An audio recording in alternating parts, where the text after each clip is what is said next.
जाता है, ये आपको पता है वो धनवान है और वहां मंत्री मिनिस्टर आते हैं, ये परिपक्व है, वहां से थैला भर के जाता है।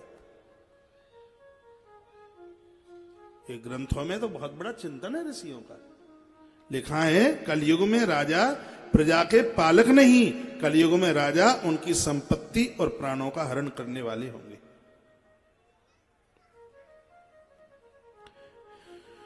आगे लिखा है और निम्न जाति वाले लोग ब्राह्मणों से अपना सम्मान चाहेंगे।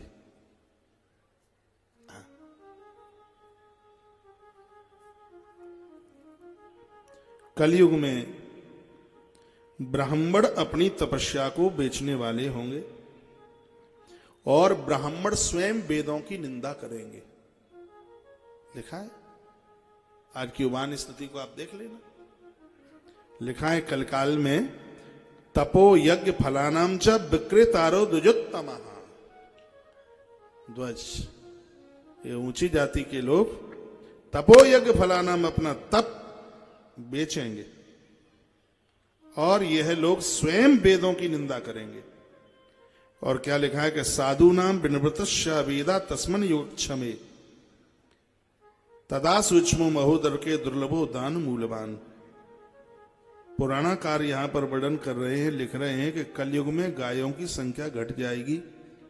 परसों मैंने निवेदन किया, कलयुग में महात्मा जंगल में नहीं, कलयुग में महात्मा शहरों में रहेंगे। स्पष्ट एक श्लोक में लिखा है कलयुग में गायों की संख्या घट जाएगी और अंधाधुंध गैया कटी रही है। ये लिखा है इस ग्रंथ में। कलयुग में साधु नाम विनव्रतस्य, जो महात्मा लोग वन में पहाड़ियों में रहते थे वे ना रहते हुए वहां पर ये शहरों में रहेंगे। और क्या लिखा है, बोलिए बांके बिहारी लाल की जय, श्री हनुमान जी महाराज की जय। जय जय श्री राधे श्री राधे जय जय श्री राधे श्याम। सर्वे बड़िज्नाशा विभस्तस्तमे युगे कुशलीचर्या पाखंडे वृथा रूपे समावृतः। कलयुग में जो ज्यादा से ज्यादा पाखंड कर लेगा उसको बहुत बड़ा इंसान माना जाएगा। जो ज्यादा झूठ बोल लेगा, ज्यादा गप्पे लगा लेगा, उसको बहुत बड़ा पंडित माना जाएगा। पंडित वही जो गाल बजावा। लगता है गोस्वामी जी ने भी उत्तराखंड में लिंग पुराण पढ़ के लिख दिया वो सब बातें यहां लिखी हैं। क्या लिखा है, जना षोडश वर्षाश प्रजायन्ते योगक्षये। कलयुग का सबसे बड़ा दोष होगा, कोई कोई लोग 16 वर्ष की उम्र को छू पाएंगे, नहीं तो 16 साल से पहले 16 साल तो उस समय के लिए ऐसे होंगे जैसे आज कोई 100 साल जिंदगी जी के जाए, नहीं तो 10 साल में मृत्यु हो जाएगी। कलयुग का दोष होगा, 5 वर्ष की बेटी को संतान होगी, कलयुग को दोष होगा। ये बात तो मैंने बोली दी है। उच्च जाति वाले लोग निम्न जाति के यहां नौकरी करेंगे। आहा, राजा लोगों की दृष्टि मंदिरों के धन के ऊपर होगी। ये लिखा है, मंदिरों के धन के ऊपर राजाओं की दृष्टि होगी। मंदिर के धन के ऊपर, धर्म के धन के ऊपर उनकी निगाहें रहेंगी। और देखो एक बात और सुन लीजिए, क्या लिखा है, कलयुग में अन्न बना बनाया बाजार में बेचने के लिए लोग जाएंगे। ये पहले के युगों में जलेबी बाजार में नहीं मिलती थी, ना समोसा मिलता था, होटल नहीं होते थे, अन्न क्षेत्र होते थे। या लिंग पुराण में लिखा है, ये कलयुग का बहुत बड़ा दोष होगा, चूल्हे घर में नहीं जलेंगे। लिखा है चूल्हे घर में नहीं जलेंगे, लोग बाजार से खा करके अन्न खरीद करके खाएंगे। लिखा है बना बनाया बाजार में अन्न। ओहो, लिखा है अन्न का विक्रय उस समय एक बहुत बड़ा व्यापार बना हुआ होगा। अन्न का विक्रय बहुत बड़ा व्यापार होगा। ग्रंथ चौराहे पर बेचे जाएंगे, जूते शोरूम में बेचे जाएंगे। आप पढ़ लें, 51 नंबर का अध्याय चल रहा है, एक टिक मार का लगा लें और पढ़ें अपने अपने घर जाकर। स्पष्ट लिखा है, धार्मिक किताबें तो चौराहे पर बेची जाएंगी और चरण पादुका, जूतियां, चप्पल अंदर शोरूम में उनका रख करके विक्रय होगा, वो होता ही है। और क्या लिखा है, युवतियां पैसों के लिए अपनी इज्जत बेच देंगी, स्पष्ट लिखा है। युवतियां, स्त्रियां धन के लिए अपनी इज्जत बेच देंगी, स्पष्ट लिखा है। पूरा अध्याय पढ़िए। ना उनके लिए कोई पति होगा, ना उनके लिए कोई पुत्र होगा, और ना उनके लिए कोई पिता होगा। ये स्थिति होगी। अधर्म का तांडव नृत्य हो रहा होगा। आयु बिल्कुल घट गई होगी। तो क्या लिखा है, व्यापारी लोग तराजू से कम तोलेंगे और वस्तु में मिलावट करेंगे। पृथ्वी पर जल की कमी हो जाएगी। लिखा हुआ है कि उस समय व्यक्ति प्यास से व्याकुल होकर मौत को प्राप्त हो रहा होगा। पानी नहीं होगा धरती में, प्यास से व्याकुल छटपटा होकर के लोग मर रहे होंगे। लिखा है कि सांप और चूहों को मारने के लिए लोग जहर दे रहे होंगे। चूहा मार दवाई तो आप भी अपने अपने घरों में आटे में मिलाकर के गोलियां बना बना के रख देते हो। लिखने वाले ने, ये पहले के युगों में नहीं था, इसलिए तो लिखा है। ये कलयुग में सांप और चूहों को विष दे दे करके मारा जाएगा। इसको बहुत बड़ी हत्या कहा है इस ग्रंथ में। ये गणेश की सवारी है। चलो थोड़ा कतर ले जाएं, कुछ खा पी जाएं, क्या फर्क पड़ता है। तुलसी वन आश्रम में दुनिया भर के चुखरे हैं, हमें तो नहीं लगता कुछ नुकसान होता होगा।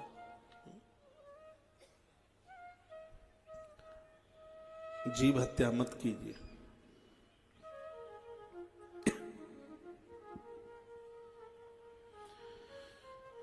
आहा, क्या लिखा है, स्त्री बाल गौवध भारी मात्रा में होगा कलयुग में।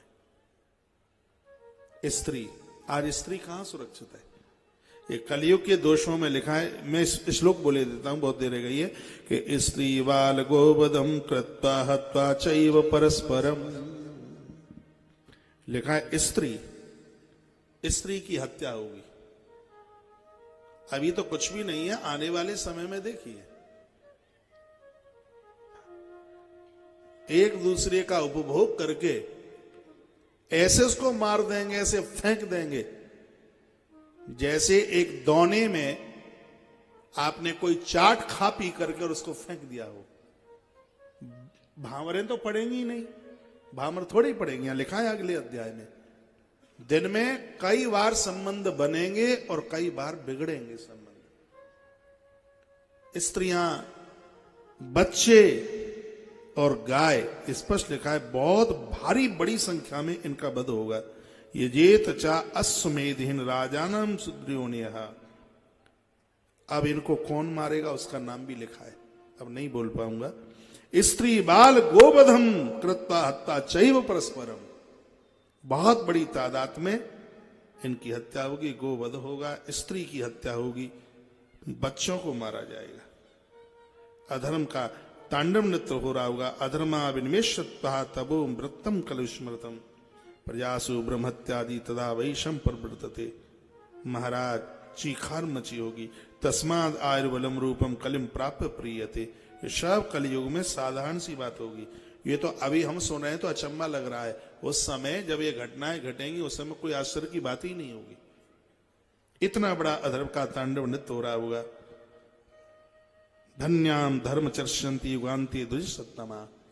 वो धन्यवाद के प्रतीक होंगे इतने बड़े अपराध में भी जो अपने धर्म को बचा करके रखेंगे, नहीं तो धर्म बचेगा नहीं।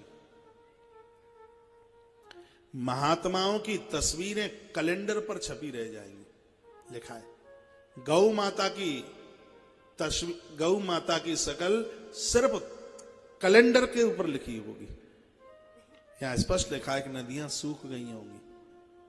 सिर्फ कल्पना ही की जाएगी कि पहले नदियां धरती पर बहती थी। लोग सुनकर के आश्चर्य करेंगे उस समय कि नदी धरती पर बहती थी। लोगों को अचंबा होगा। जैसे लिखा है कि पहले ये देवता आज ऊपर हैं, ये सब देवता नीचे थे उस समय, धरती पर थे, ये मृत्युलोक में थे। सतयुग जैसे उस सतोगुणी साम्राज्य में देवता धरती पर थे। आज तो देवता कैलेंडर में है ना, आज तो फोटो में तस्वीर में है देवता। आने वाले समय में स्थिति यह होगी, लोग कहेंगे कि धरती पर नदी बहती थी, धरती पर कोई गाय नाम की चीज थी। लोगों को यह सुनकर के आश्चर्य होगा। यहां ऐसा लिखा है, उम्र खत्म हो जाएगी, आयु बल रूप क्षीण हो जाएंगे। देखो ये क्या लिखा है, कलयुग में स्त्री और पुरुष सौंदर्य पैसा खर्च करके खरीद करके लाएंगे। वो तो आज ब्यूटी पार्लर से खरीदा ही जाता है, ये तो शुरू हो ही गया है। लिखा है कि प्राकृतिक सौंदर्य नहीं होगा कलयुग में स्त्री पुरुष के पास, धन खर्च करके पैसा खर्च करके सौंदर्य खरीदा जाएगा। और यहां लिखा है वर्षा इतनी होगी कि बैल का एक सींग गीला होगा और एक सूखा होगा, पानी इतना गिरेगा बस। त्राय त्राय मची होगी चारों तरफ, लोग बहुत परेशान हो रहे होंगे भारी। तब महात्मा सिलाद ने कहा, ऐसे युग का थोड़ा बहुत कोई गुण भी है क्या? ये पूछा महात्मा ने। ये सब इसमें दोष ही दोष है कि इसके अंदर कुछ गुण भी है? तब देवराज इंद्र, देखो इंद्र सुना रहे हैं ये कथा, देवराज इंद्र ने कहा इसके पास एक गुण भी है। का क्या गुण है? का त्रेतायाम वार्षिको धर्मो द्वापरे मासिका स्मृता। इस श्लोक का अर्थ है क्या है? सतयुग में 12 वर्ष तीर्थों में रहने से जो पुण्य मिलता था, सतयुग में, बहुत ध्यान से सुने, ये तो लिखने लायक वाक्य है। सतयुग में 12 वर्ष तीर्थों में रहने से जो पुण्य मिलता था, और द्वापर हो त्रेता में 1 वर्ष तीर्थ में रहने से उतना फल मिलता।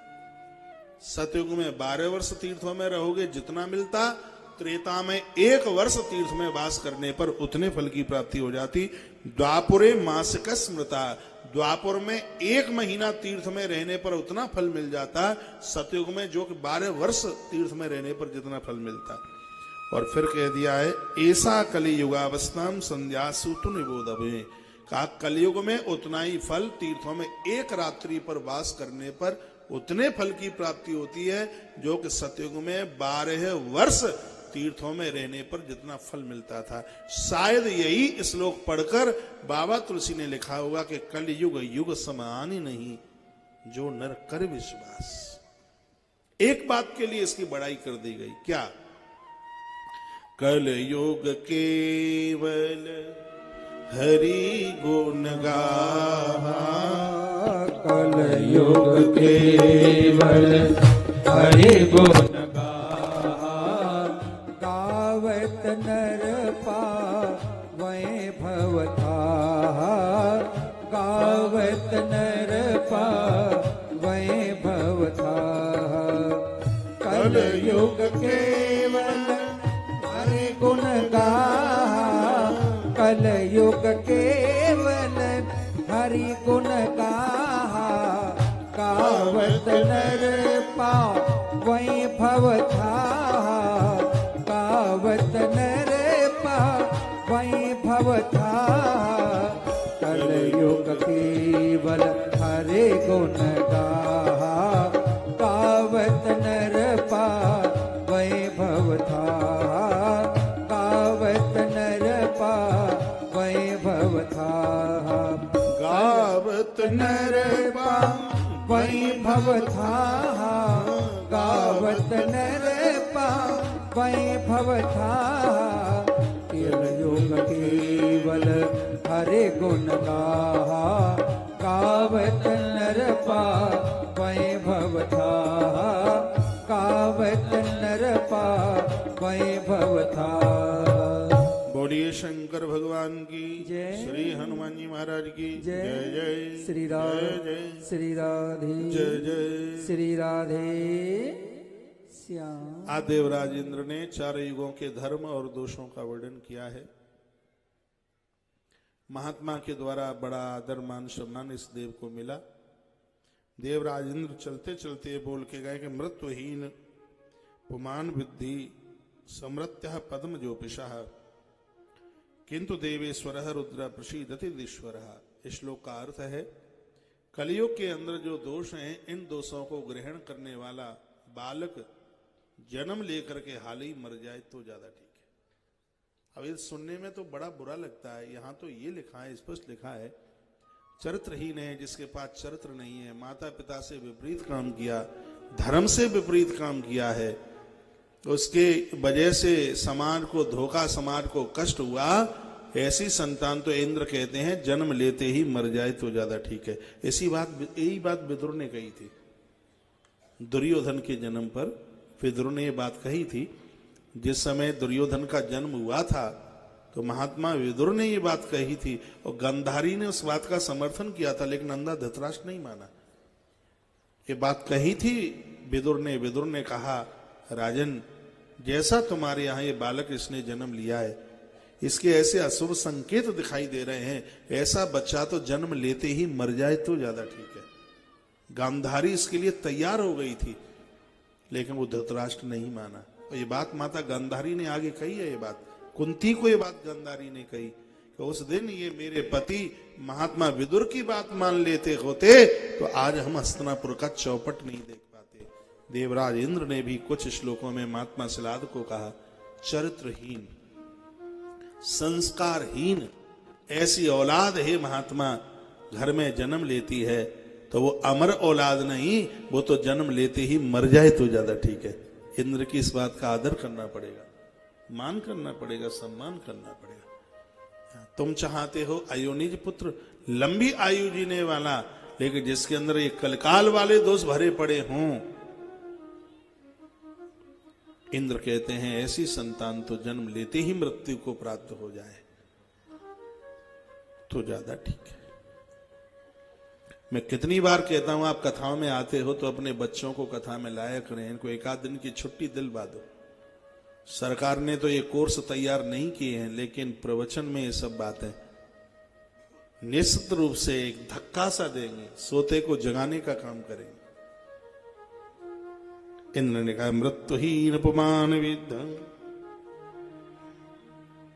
आप मृत्युहीन पुत्र मांग रहे हो, भगवान कृपा करे, तुम्हारे पास जन्म लेने वाला बच्चा है, वो इस सृष्टि का, इस जगत का कल्याण करे और तुम भगवान शिव की आराधना कीजिए।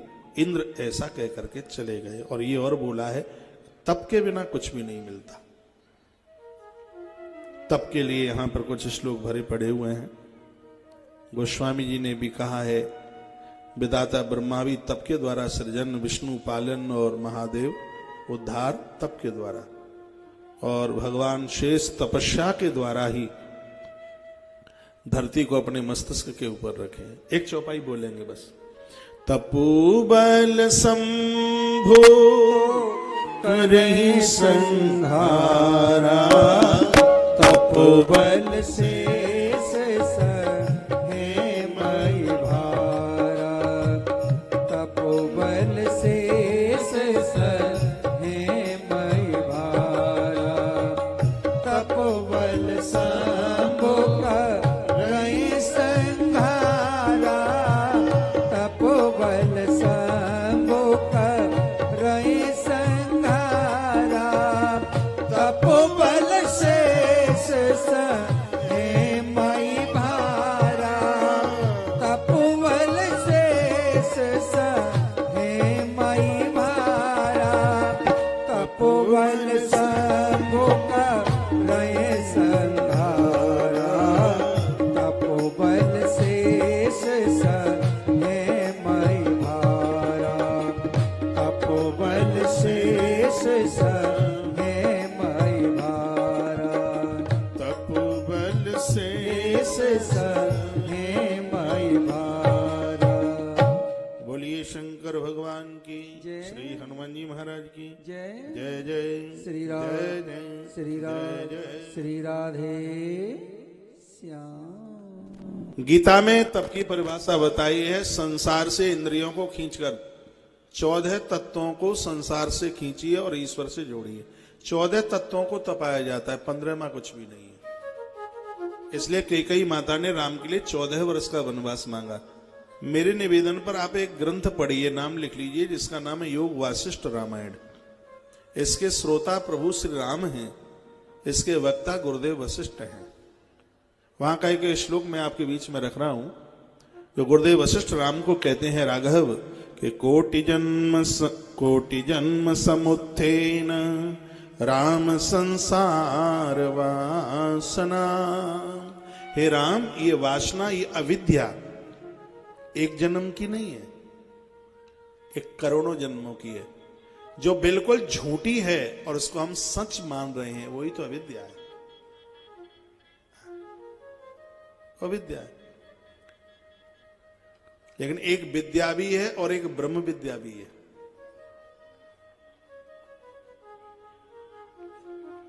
विद्या क्या है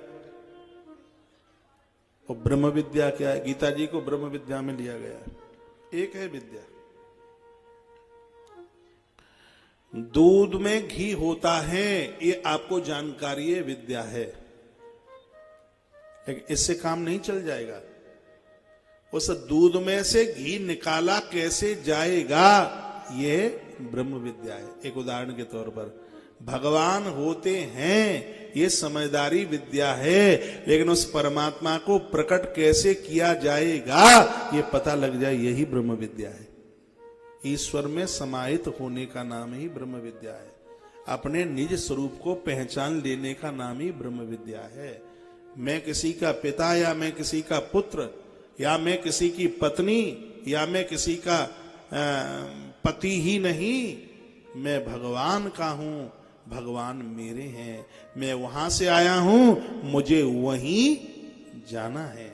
ये संसार का झमेला तो इतनी देर के लिए है, जैसे बहती हुई नदी में किनारे का गिरा हुआ कोई पेड़ और रास्ते में फिर भी कोई वृक्ष उस धार में कभी मिल जाता है, कभी दूर होकर के बह जाता है। यही स्थिति है जीवन में। कितनी जन्मों में कभी वो पिता बना, कभी वो उसका पुत्र बना, कितने जीवन में वो इसका पिता बना, वो उसका पुत्र बना। कभी कभी जीवन ऐसा निकला कि एक दूसरे का दर्शन करना, एक दूसरे से मिलना भी बड़ा मुश्किल हो गया। हम जिसके हैं उसको समझ लें, यही जीवन की ब्रह्म विद्या है। भगवान श्री कृष्ण ने जो अर्जुन को समझाया है, वो ब्रह्म विद्या ही तो है। किसके ऊपर मोह कर रहा है? किसके ऊपर? तू, जिनको तू अपना समझ रहा है, नहीं है तेरे। तो पहचान मुझे, मेरा तेरा संबंध जो असली संबंध है, वो युगों युगों का संबंध है, मेरा और तेरा। जैसे लहरें समुद्र से कभी अलग नहीं हो सकती अर्जुन, उसी प्रकार से तू मुझसे कभी अलग नहीं हो सकता। भगवान के शब्द हैं, और ये बात समझ में आ जाए, ब्रह्म विद्या है। कमाल की बात है। आइए मैं इस प्रसंग की तरफ चल रहा हूं। तपस्या का, तप का अर्थ है संसार से अपने 14 तत्वों को, 14 तत्व क्या है? 5 ज्ञानेंद्रियां हैं, 5 कर्मेंद्रिय, 10 मन, बुद्धि, चित्त और अहंकार। इन 14 तत्वों को ईश्वर में समाहित कीजिए। इसको आपने अपने कंट्रोल पावर में कर लिया है, उसका नाम तपश्चर्या है। अयोध्या के शासन को चलाने के लिए राजकुमार वन में तप के लिए गया। कैकेयी माता यदि बुरा करती होती तो वनवास 14 साल का नहीं मांगती, जीवन पर्यंत मांग लेती। ये तो बड़ी कैकेयी माता ने करुणा की है, इसलिए तो कैकेयी देवकी माता आके बनी है, रामकृष्ण बने आके। कैकेयी जैसा तो भोला पात्र नहीं है। आप रामायण पढ़ते हैं, क्या लिखा है बाबा तुलसी ने? भरत मातु पे गई बिलखानी। जो भरत की माँ है वो गड़बड़ कैसे करेगी? भरत साधु है, साधु की माँ बुरा कैसे कर सकती है? कभी नहीं कर सकती साधु की माँ बुरा। कैकेयी जानती है राघव, जब तक वन में इन 14 तत्वों को तपाया नहीं जाएगा, उस गद्दी को वो नहीं चला पाएगा जिसके जीवन में अभी मोह जिंदा है। हाँ, कितनी बार मनु जी महाराज ने भी तो कितनी बार कहा, गद्दी पर बैठा हुआ राजा यदि सब कुछ खजाने को अपनी बापोती मान लेता है, अपने बच्चों की बसियत मान लेता है, स्वयं भगवान प्रभु श्री राम जी भी तो कहते हैं, जो प्रजा जिसके राज्य काल में दुखित है, वो राजा नरक का अधिकारी है। स्वयं प्रभु राम के शब्द हैं ये। बढ़िया गद्दी चलाने के लिए, बढ़िया शासन चलाने के लिए अहंकार का कुंभकर्ण मारना पड़ेगा राजा को, मोह का रावण मारना पड़ेगा, दुर्वासना की सूर्पणखा को खंडित करना पड़ेगा, इच्छाओं के मेघनाद को धराशायी करना पड़ेगा, राग और द्वेष के खर दूषण का उद्धार करना पड़ेगा। तब धरती पर राम राज्य की स्थापना होगी। महाराज का तो कलश मुड़गारी पर रखा रहा, छत पर, लेकिन उस राम का राम राज्य एक केवट की नौका से, एक गरीब की कठौते से शुरू होता है। और इस देश की गद्दी को वो चला पाएंगे जहां का राजा पैदल चलता हुआ अंतिम छोर तक जाकर के गया हो, उसने अपनी प्रजा में अंतिम व्यक्ति तक देखा हो, उसके दुख को देखा हो, उसकी परेशानी को देखा हो, वही राजा इस भारत के शासन को चलाने के लायक हो सकता है। राम क्या कहते हैं, पैदल अंतिम छोर तक चलिए, राम राज्य तब आएगा। राम राज्य ऐसे नहीं है। ये राम की कथाएं कोई सिर्फ स्टोरी, आप कहानी आप समझ रहे हैं। राम का युग एक वो युग था जिसमें बाबा तुलसीदास ने लिखा है, भैया ताप प्रताप और संताप तीनों दुखों में से कोई दुख नहीं था। ये वह युग था, महाराज दशरथ के अलावा तो कोई मौत, किसी की मृत्यु नहीं हुई। वह युग था जहां कोई भूखा नहीं था। राम राज बैठे त्रिलोका, हर्षित भय गए उस शिव शोका। किसी के पास शोक नाम की चीज नहीं थी। सब लोग परस्पर में इतने आनंद के साथ जी रहे थे। ये भारत का यह वह राजकुमार था जो गद्दी पर बैठने से पहले अंतिम छोर तक एक एक व्यक्ति के पास तक पहुंचा। यहां का राजा जिस समय अंतिम छोर तक, अंतिम व्यक्ति तक पहुंचेगा, और गद्दी पर बैठा हुआ वह राजा राम राज्य को द्वारा से ला करके रख देगा। भैया ऐसा राजा हो, अंतिम छोर तक पहुंचे, ऐसा राजा। राम की गाथा, राम की कथाएं अद्भुत है। 14 साल तपाया अपने आप को।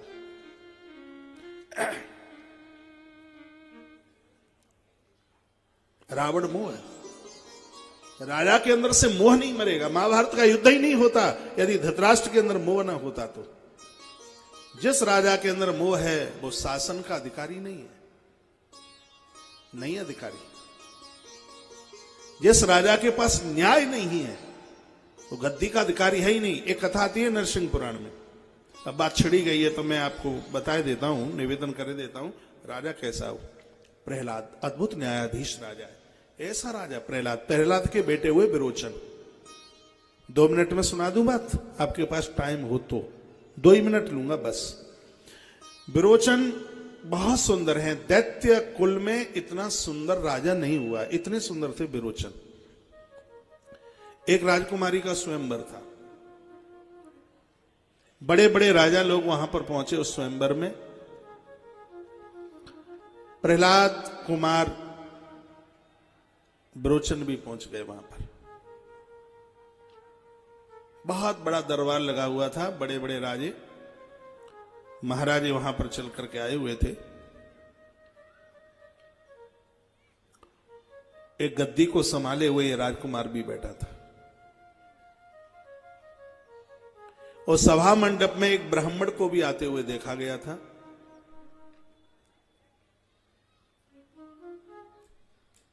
हमारे मध्य में अभी अभी श्री लक्ष्मी चंद जी नोएडा गाजियाबाद से आना हुआ है।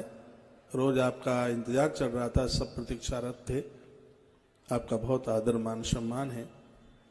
आश्रम के प्रमुख अंग में से एक लक्ष्मी चंद जी का स्थान है। आप आए हैं, बहुत अच्छा लग रहा है, बढ़िया लग रहा है। ताली आप कमजोर बजाते हैं, सर्दी में तो ताली ज्यादा बजनी चाहिए।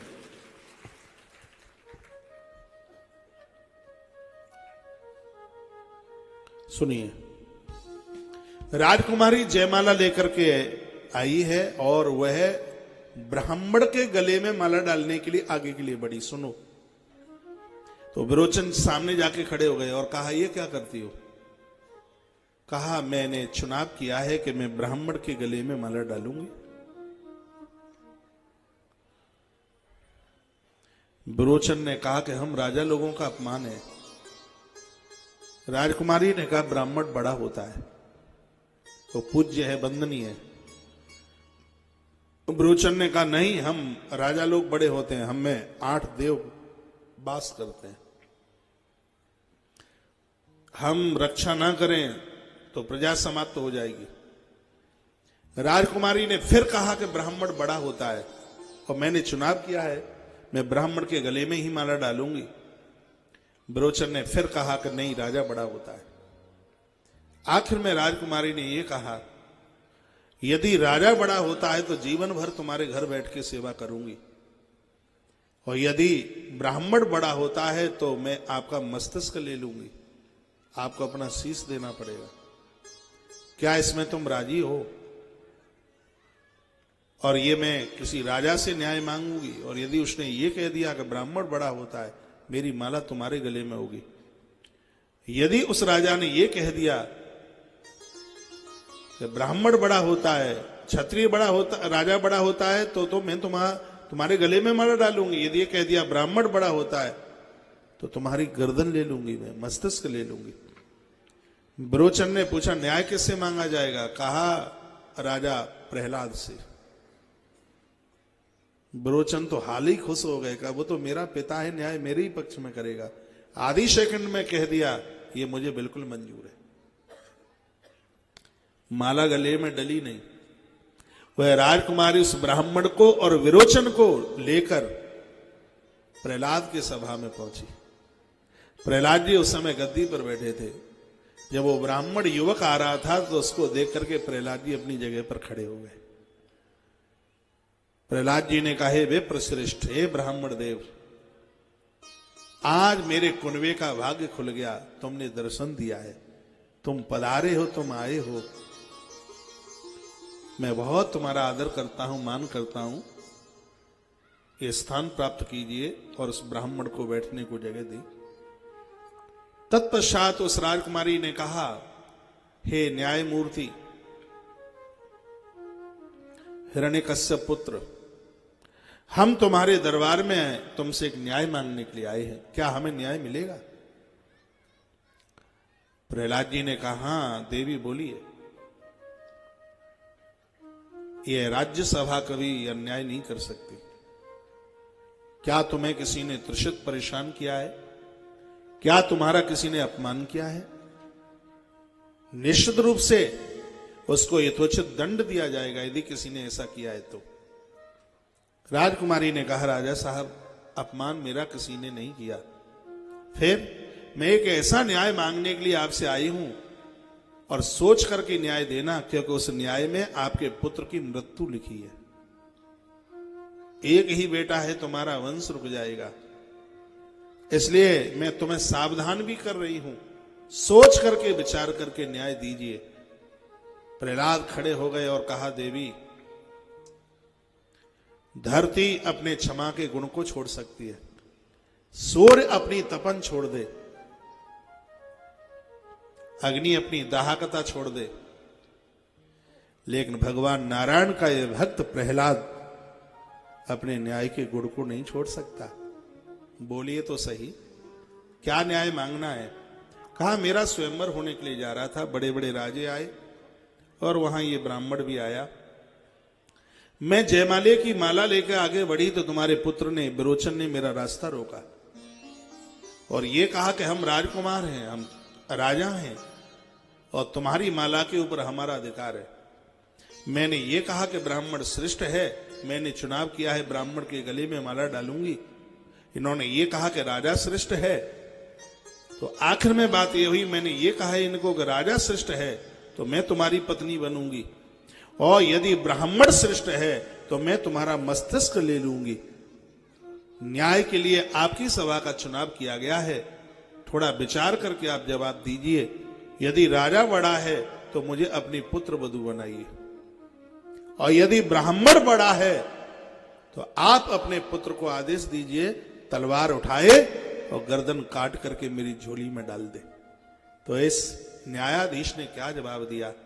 विरोचन सामने खड़ा था और कहा विरोचन मेरी बात को ठीक से सुनना, हे देवी,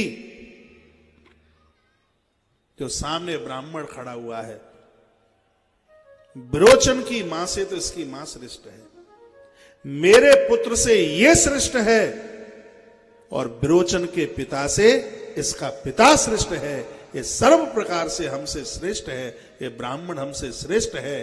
इतना कहा, विरोचन की आंख में से थर थर आंसू निकल गए हैं, झरझर आंसू निकले। तलवार पकड़ाई प्रहलाद ने, पुत्र के हाथ में तलवार पकड़ाई और कहा कि ये तलवार से अपनी मस्तिष्क काट करके इसकी झोली में डाल दीजिए। और जैसे ही उसने तलवार अपने गले के ऊपर चलाने की कोशिश की है, उसी समय स्वयं भगवान नारायण प्रकट हो गए, फूलों की वर्षा हुई और कहा, जय हो प्रहलाद, यह मैं वादा करता हूं कि तुम्हारे वंश में जन्म लेने वाले किसी को मैं मारूंगा नहीं, और जिस पुत्र के लिए तुमने आदेश किया और उसने तुम्हारे आदेश को स्वीकार किया, मरने को तैयार हुआ, विरोचन, ये मेरा वायदा है कि विरोचन के पुत्र बलि की देहली पर एक बार पुनः मैं आकर के एक अवतार धारण करूंगा। बामन बनकर के भगवान आए। प्रभु ने यह बात पहले ही बोल दी। तो यहां ये निवेदन किया जा रहा है, राजा गद्दी पर बैठने का अधिकारी वह है जो प्रजा के साथ सच्चा न्याय कर पाए। अपने मोहित परिवार के ऊपर वह द्रवीभूत नहीं, क्योंकि राजा की जो प्रजा है वो सब उसके अपने